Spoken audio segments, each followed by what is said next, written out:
Quando você deve pouco para o banco, você se preocupa todo santo dia. Agora, quando você deve muito para o banco, quem se preocupa é o banco. Hoje, a mulher nordestina que está abrindo mão de crescer como ser humano dentro da sociedade para viver de bolsa, ela tá numa miséria desgraçada, ela não passa fome, mas ela tá numa miséria, tá vendo o Instagram da Janja. Ela tem raiva da Janja, porque eu tô nesta miséria e a sua mulher tá aí, ó, vivendo a vida de dondoca. Viaja pra lá, Exato. viaja pra cá. E fica na cabeça, o quanto essa mulher gasta, não podia aumentar R$10 o que ele dá pra gente? Pro campo político.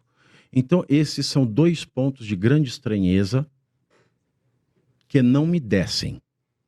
Que não me descem. E que nunca foram explicados. Por mais que eu tivesse pedido a resposta. É uma das pessoas que eu fico pensando assim, como ainda não aconteceu nada com ele, é o Nicolas Ferreira. Porque ele coloca ali a cara a tapa, ele fala, né? Fala do Alexandre de Moraes, fala do STF, protege muito o Bolsonaro. E graças a Deus não aconteceu nada com ele. Mas você não acha que ele enfrenta ali de... Ele, eu tô dando um exemplo, mas tem outros também. Existe alguns cálculos a serem feitos.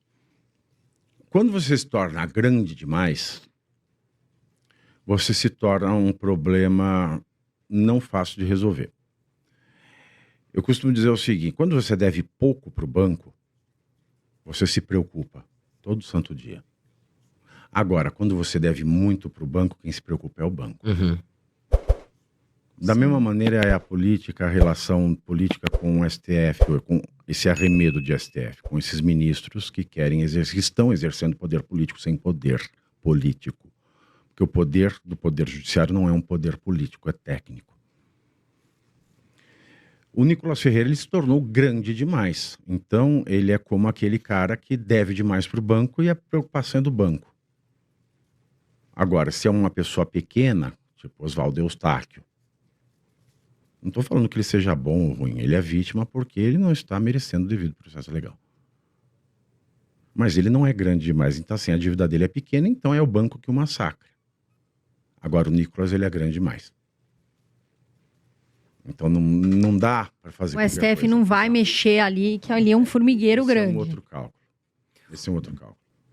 Ô, Thiago, a gente viu recentemente que o Eduardo Bolsonaro também se mandou para os Estados Unidos. Inclusive, deixou de lado o cargo dele, né? Qual a sua visão sobre isso e por que o Eduardo foi para os Estados Unidos?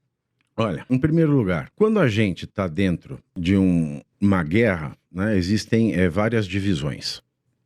Então vamos imaginar que a vida da gente é uma guerra e cada um ocupa uma divisão dentro da estrutura da sociedade. Tem os advogados, tem os médicos, tem os juízes, tem os políticos. Eu, por exemplo, eu sou advogado. Sou advogado porque pago a AB, mas não advogo Não mais. exerce. Mas eu sempre advoguei. Né? Até 2019 eu era um advogado.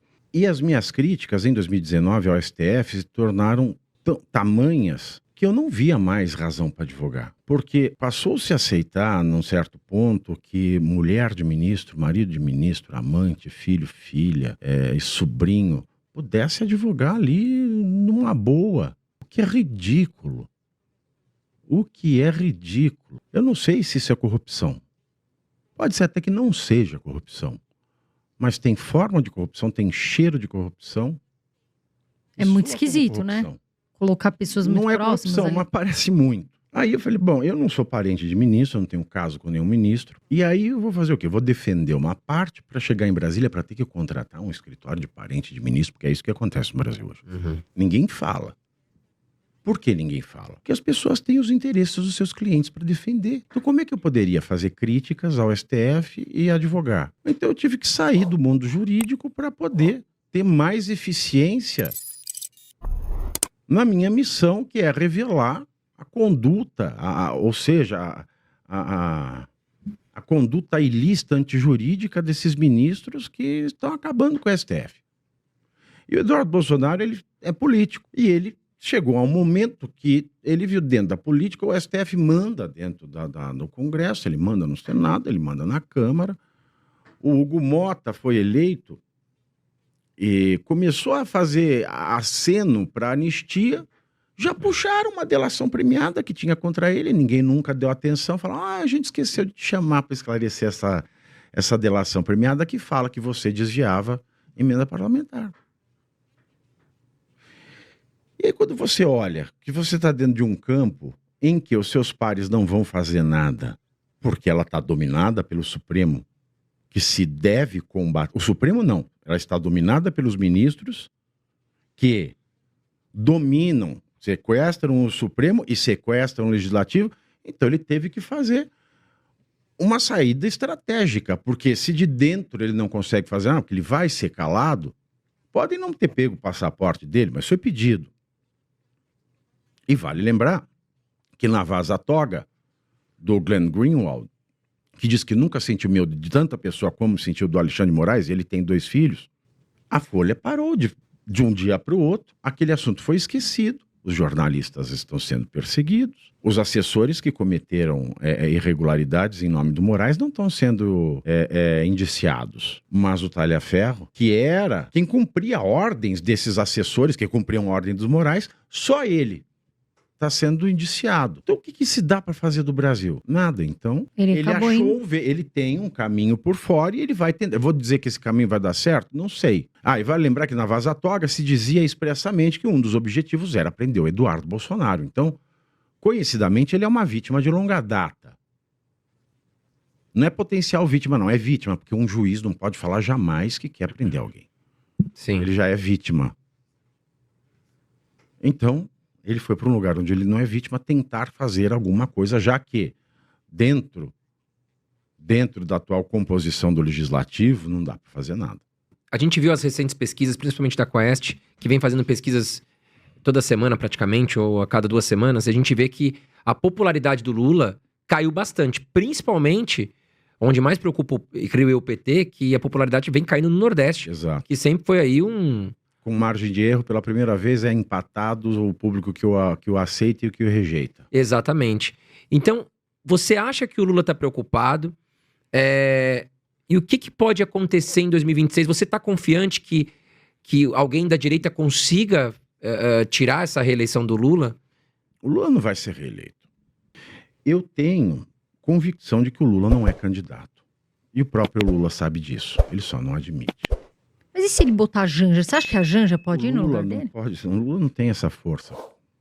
Que a Pior Janja... do que o Lula é a Janja. Aliás, a Janja é um dos motivos pelo qual a popularidade do Lula cai nos lugares mais pobres, onde ele reinava absoluto. Sabe por quê? Porque hoje, antigamente, ele saiu em 2010. Em 2010 não tinha Instagram. Uhum.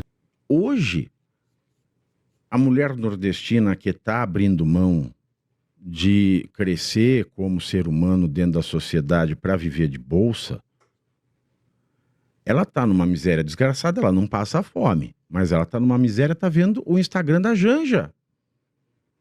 E a Janja, ela tem raiva da Janja, porque eu tô nesta miséria e a sua mulher tá aí, ó, vivendo a vida de dondoca. Uhum. Viaja pra lá, Exato. viaja pra cá. E fica na cabeça, o quanto essa mulher gasta, não podia aumentar R$10 o que ele dá pra gente? Então a Janja é um dos fatores pela queda de popularidade do Lula. E a Janja, como um dos fatores de queda da popularidade de um sujeito que foi um dia popular, ela é a encarnação da impopularidade. Então se o Lula não é candidato, muito menos a Janja.